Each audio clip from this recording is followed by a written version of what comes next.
Hello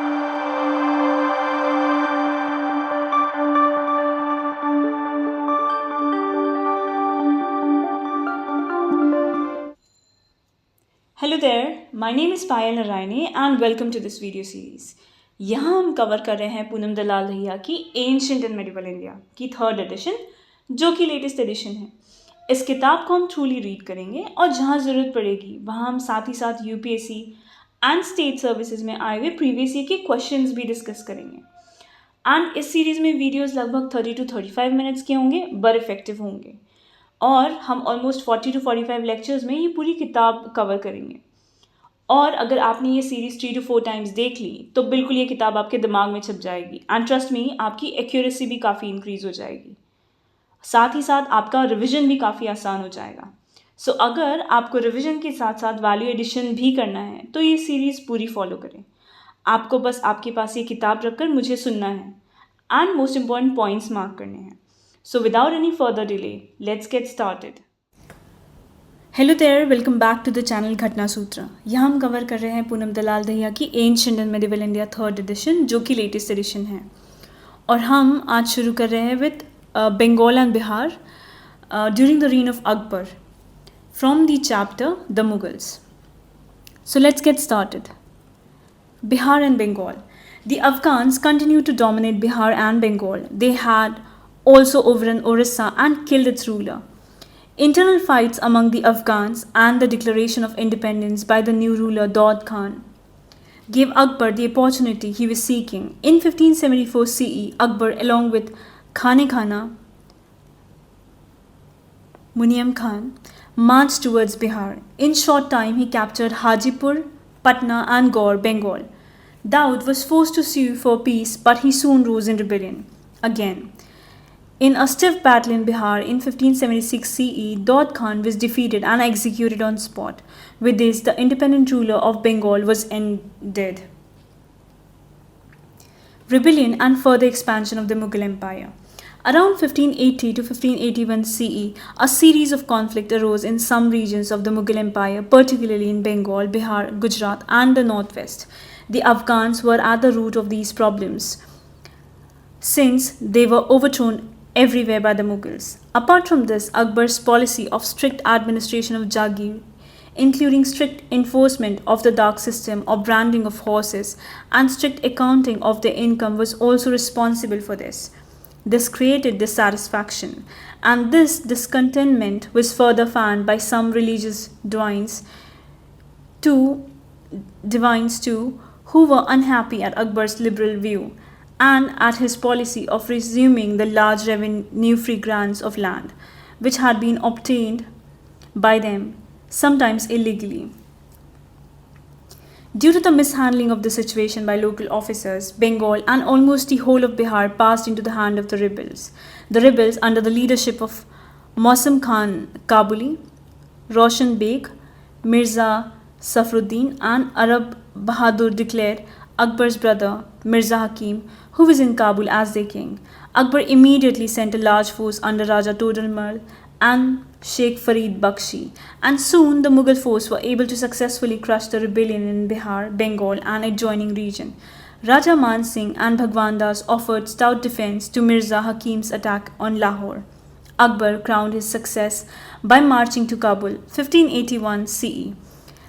The first time as an Indian ruler has entered his historic town. Akbar gave the charge of Kabul to his sister, Bakhtunisa Begum, and later on Raja Man Singh was appointed governor of Kabul, and Kabul was handed over to him as a Jagir. Punjab and Northwest. In 1584 CE, the hereditary enemy of Mughal, Abdullah Khan Uzbek, overran Badakhshana, which was being ruled by Timurid prince, and it posed danger to Kabul too. Both Mirza Hakim and the Timurid prince, ousted from Badakhshana, now appealed to Akbar for help. Akbar immediately ordered Man Singh to march to Kabul, and he himself moved to Atok on the river Indus. He ordered to block all roads to the Uzbeks. He sent expedition against Kashmir 1586 CE and against Baluchistan. The whole of Kashmir, including Ladakh and Baltistan, including Tibet, Kurt and Buzurg, came under Mughal domination. Expeditions were also sent to clear the Khyber Pass, which had been blocked by rebellious tribesmen of Roshanai. Roshanai was a sect having a large following, which was established by the soldier called Pir Roshanai. His son Jalal was the head of the sect. Akbar gave the duty of suppressing the Roshanais to Zain Khan, along with Sayyid Khan Ghakhar and Raja Birbal. In one of those expeditions, Akbar's favorite Birbal lost his life. Akbar deputed Raja Todarmal and Raja Man Singh to suppress the rebellion, and they forced the Roshanais to submit. In 1590 CE, Akbar appointed Khani Khana as a governor of Multan, giving him the responsibility of subduing Bolchis, a tribe in the Sindh region, and to conquer the whole territory. Finally, by 1595 CE, Mughal supremacy was established over the northwest region. In fact, Akbar stayed at Lahore till 1598 CE, when the death of Abdullah Uzbek finally removed the threat of Uzbek. The consolidation of northwest and fixing a frontier of the empire were two of the major contributions of Akbar. Eastern, Western India and Deccan. After settling the affair of the northwest, Akbar turned his attention towards the affair of Eastern and Western India and the Deccan. In 1592 CE, Akbar Mansabdar Raja Man Singh brought the whole of Orissa, Cooch Behar and part of East Bengal, including Dhaka, under the Mughal rule. Mirza Aziz Koka, the foster brother of Akbar, conquered Katwar in the west. In 1591 CE, Akbar adopted a policy of aggression towards Deccan and dispatched an expedition to Ahmednagar under the command of Prince Murud and Abdul Rahim Khani Khana. In 1595 CE, the Mughal forces invaded Ahmednagar and Chand Bibi, the deceased Sultan's sister, was defeated. After heavy losses on both sides, a treaty was worked out and Chand Bibi ceded Berar to Mughals. After some time, Chand Bibi attacked Berar to take it back with support from Adil Shahi and Qutub Shahis. The Mughals suffered heavy losses but could retain their position. Meanwhile, serious differences between Murad and Abdul Rahim Khana weakened the Mughal position.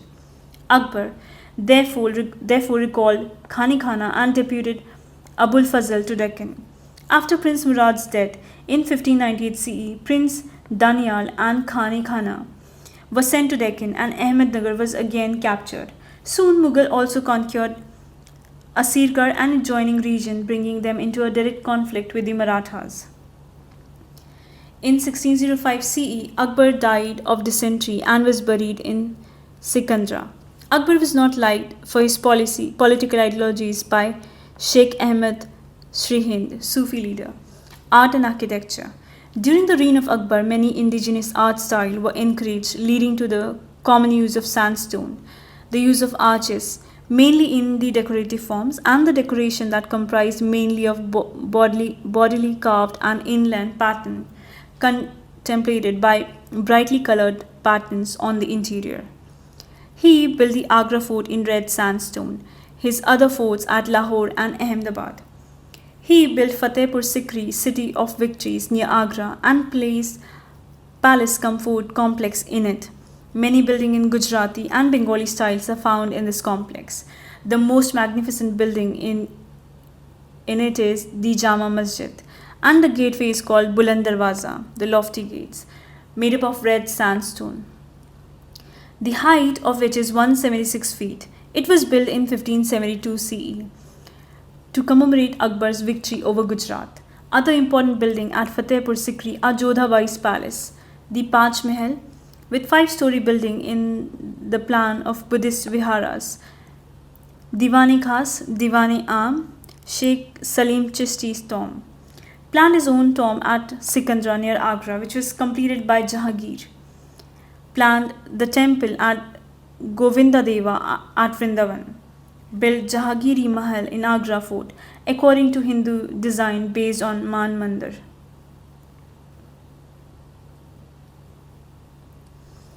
Akbar commissioned the illustration of several literary and religious texts.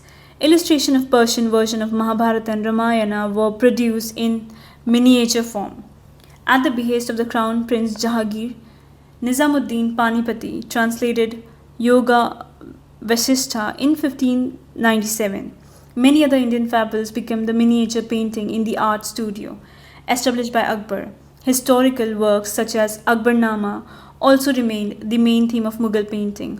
One of the most important work, Hamzanama, which consists of 1200 paintings belonging to his reign. He organized painting in imperial karkhanas and also introduced European style. Indian colors such as peacock blue, Indian red began to be used. He invited a large number of painters from different parts of the country to his court. Both Hindus and Muslims joined in this work. Mir Sayyid Ali, Abdul Samad, Farooq Beg, Bushra Kuli, Miskina, Jamshed Basavan and Dasawat painted Razim Nama, the Persian Mahabharata, were the prominent painters. Persian language became widespread in the Mughal Empire by the time of Akbar's reign. Apart from the Abul Fazl and his brother Abul Faizi, Abdul Qadir Baduni, who wrote Kitabul Tuwarik, Khwaja Nizamuddin Ahmad Harami, who wrote Tabakat-e-Akbari Tariq Alfi, Muntakabu al-Akbari, Udbi and Naziri, leading Persian poets, were present at Akbar's court. From time to time, Hindi poets were attached to the Mughal courts. The most influential Hindi poet was Tulsi Das, who wrote the Hindi version of Ramayana, Ramcharitam. So, हम जब भी किसी author के बारे में बात करेंगे या कोई फिलोसोफर के बारे में बात कर रहे हो, ठीक है, so you need to remember the work done by that author. ठीक है, जैसे कि तुलसीदास ने क्या लिखा था, Ramcharitam, and it was a Hindi version of Ramayana. ठीक है. Year and the state annexed important events. 1556, Second Battle of Panipat. 1560, Expedition against Gwalior. 1561, Expedition against Malwa. 1563, abolished the pilgrim tax. 1564 C, abolished the jizya. Expedition against Gondwana. 1568 C, expedition against Chittor. 1569 C, expeditions against Ranthambore. 1570, expeditions against Marwar, Bikaner and Jaisalmer. 1571, shifted from Agra to Fatehpur Sikri. 1572 CE, expedition against Gujarat, construction of Buland Darwaza at Fatehpur Sikri to commemorate victory of Gujarat. 1574 CE, expedition against Bihar and Bengal. 1576 CE, Battle of Haldighati. 1579 CE, issued a decree of infallibility, read the Kutuba composed by Falzi in his own name. 1581 CE, expedition against Kabul.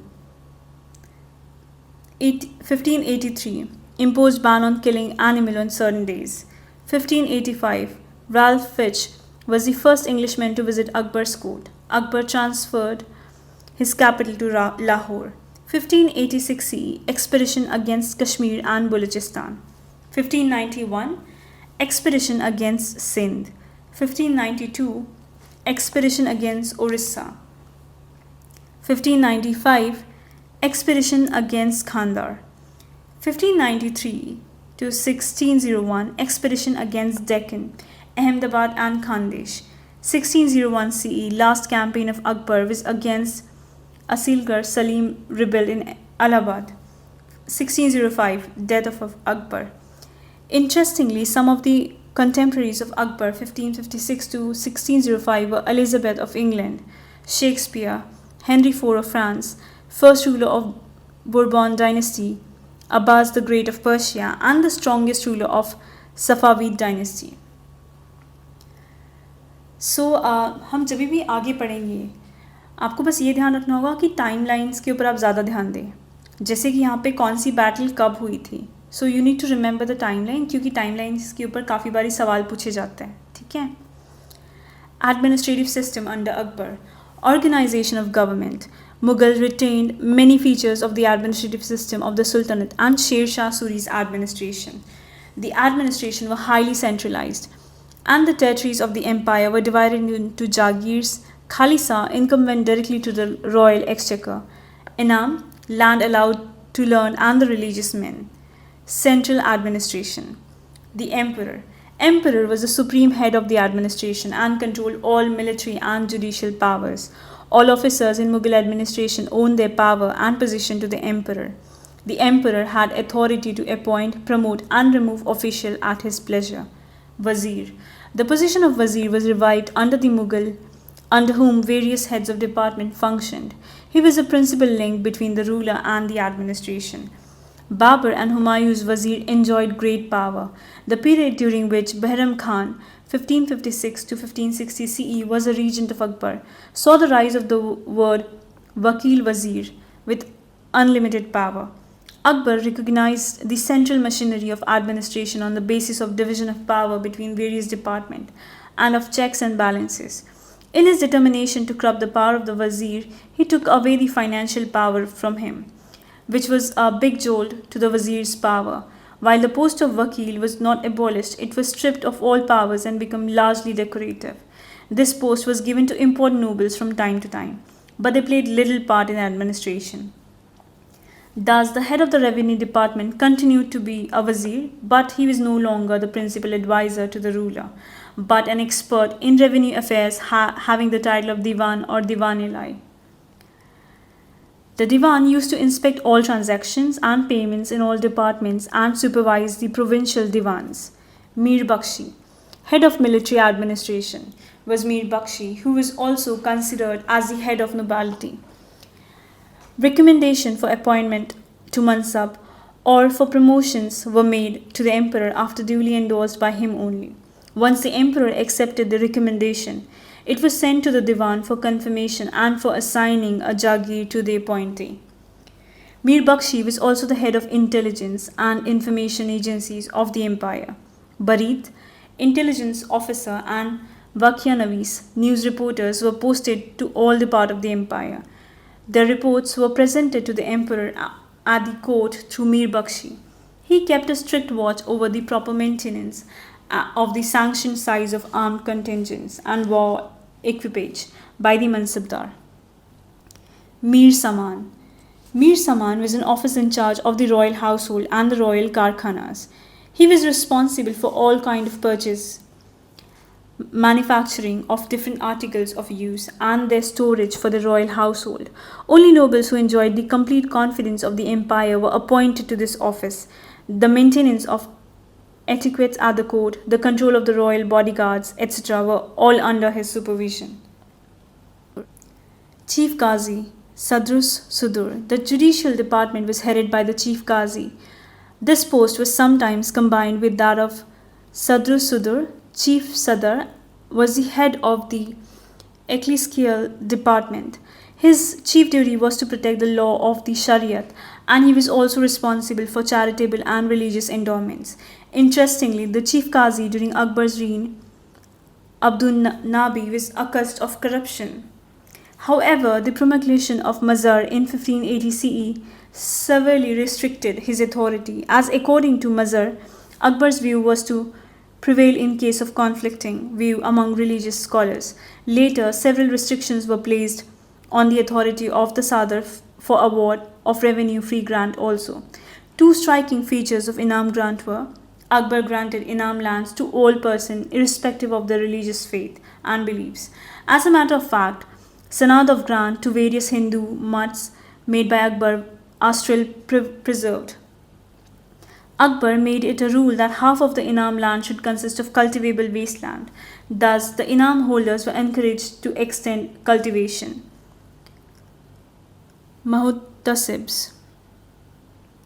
They were the censor of public morals, who were appointed to ensure the general observance of the rules of morality. They also used to examine weights and measures and enforce fair price, etc. It is pertinent to note that the doors of the nobility were open to everyone, whether Turks, Afghans, Persians, Hindustani or Sheikhzadas, Indian Muslims or Hindu Rajputs, and due to extremely high salaries of Muslim Mughal noble. There was a brain drain in reverse, as India attracted many talented persons from foreign lands to the Mughal court. Provincial administration. The Mughal Empire was divided into 12 sabhas or provinces by Akbar. These were Allahabad, Agra, Awadh, Ajmer, Ahmedabad, Bihar, Bengal, Delhi, Kabul, Lahore, Malwa, and Multan. Later on, Ahmednagar, Berar, Khandesh were added. With the expansion of Mughal Empire, the number of provinces increased to 20. The empire was divided into Suba province. It was governed by Subedar, जिसे हम governor भी कहते हैं. अब आप यहाँ पे ये कीवर्ड्स को याद रखिएगा, कीवर्ड्स एंड इट्स मीनिंग. ठीक है. सरकार डिस्ट्रिक्ट, फौजदार लॉ एंड ऑर्डर एंड अमाल गुजार assessment and collection of the land revenue. Then we have Pargana, sub-district. Shikdar, executive officer. Then we have village. Muqaddam, village headman. Provincial administration. Suba. Each Suba was placed under a Subedar, provincial governor, who was directly appointed by the emperor. The Subedars was the head of the province and responsible for maintenance of general law and order. He was to encourage agriculture, trade and commerce and take steps to enhance the revenue of the state. He was also to suppress rebellion and provide army for expeditions. The head of the revenue department in the Suba was the Diwan. He was appointed by the emperor and was an important officer. He was also to supervise the revenue collection in the Suba and maintain account of the expenditures. He was also expected to increase the area under cultivation. In many cases, takwi, advance loan, were given to peasants through his office. The Bakshi in the province performed the same functions as were performed by Mir Bakshis at the center. He was appointed by the imperial court at the recommendation of the Mir Bakshi. He was responsible for checking and inspecting the horses and soldiers maintained by the Mansabdars in the Sabha. He issued the pay bills of both the Mansabdars and the soldiers. Often his office was combined with Wakia Navis, as his duty was also to inform center about the happening in the province.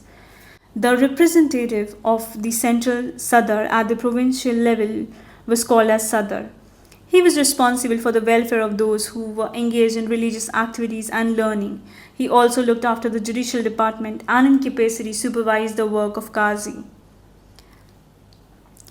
There were some other officers also who were appointed at the provincial level. Darogai Dak was responsible for maintaining the communication channel. He used to pass on letters to the court through Merwars, postal runners. Sarkar. At the level of Sarkar, there are two important functionaries. Faujdar. The primary duty of Faujdar was to maintain law and order and safeguard the life and property of the residents of the area under his jurisdiction. He also assigned the timely collection of revenue whenever force was required. The Amal Guzar. The Amal Guzar or Amil was a revenue collector.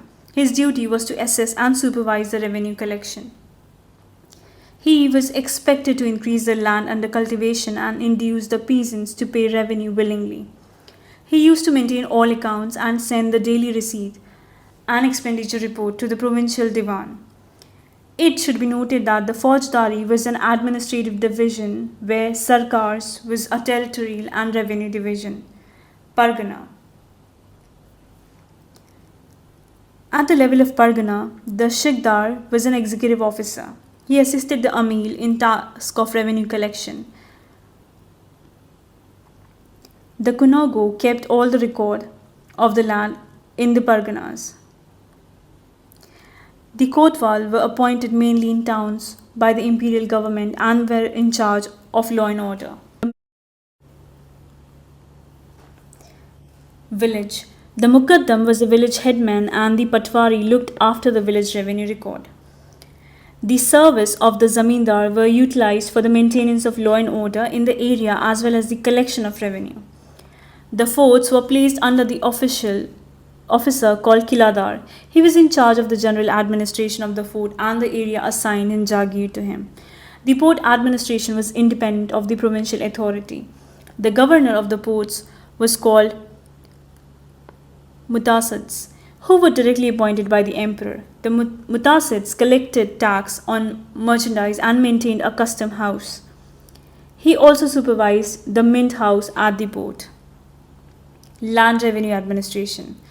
The land revenue system adopted by Akbar was largely based on Sher Shah's system, but with slight modification, and was called Zabtis or Bandobast system, which was further improved by Raja Todarmal. Under this system, Todarmal introduced a uniform system of land measurement, classification of land, and fixation of rates. The revenue was one-third of the average produce and was paid mostly in cash. In 1580 CE, Akbar introduced the Shala system, under which the revenue was fixed on the average yield of the land assessment on the basis of past 10 years. Later, a further improvement was made as not only local princes were taken into account, but the Parganas having the same type of productivity were grouped into separate assessment circles. A number of other assessment systems also followed under Akbar. The most common and perhaps the oldest were called as Batiyas or Gala Bakshis, wherein the produce was divided between the peasants and the state in fixed proportion. Another system was Nasak or Kankut, under which a rough appraisement on the basis of the inspection of crops and past payments was made by the village as a whole. The land was divided into 4 categories. अब आप इन terminologies को याद रखिएगा and highlight these terminologies, क्योंकि इसके ऊपर you may find match the pairs as well कि इस specific चीज़ का meaning क्या होता है, ठीक है? So remember these terminologies. The land was divided into 4 categories. Polja, cultivated every year. Parati, fallow once in 2 years. Parati land paid at the full polja rate when it was cultivated. Chachar, once in 3 or 4 years. Banjar, once in 5 or more years. Both Chachar and Banjar were assisted at a concessional rate. Officials called Karoris were appointed all over India who were responsible for the collection of crores of dams, 250,000, and also audited the facts and figures supplied by the Kunugas, local hereditary officials of the land record keeping. Akbar was deeply interested in the improvement and extension of cultivation. He asked the Amil revenue officer to act as a father to the peasant and advance takwi loans to the peasant for seed, implements, animals, etc. in time of need and to recover them in every easy installment. During the 7th century, 2 new crops, tobacco and maize, were added. Potato and red chilies came later in the 18th century, but no new agriculture technique was introduced during this time period. The peasant who owned the land they tilled were called as khudakast, who paid land revenue at a custom duty. So that's all for the day, and in the next lecture we'll start with the Mansabdari system. So keep on watching Ghatna Sutra. See you next time.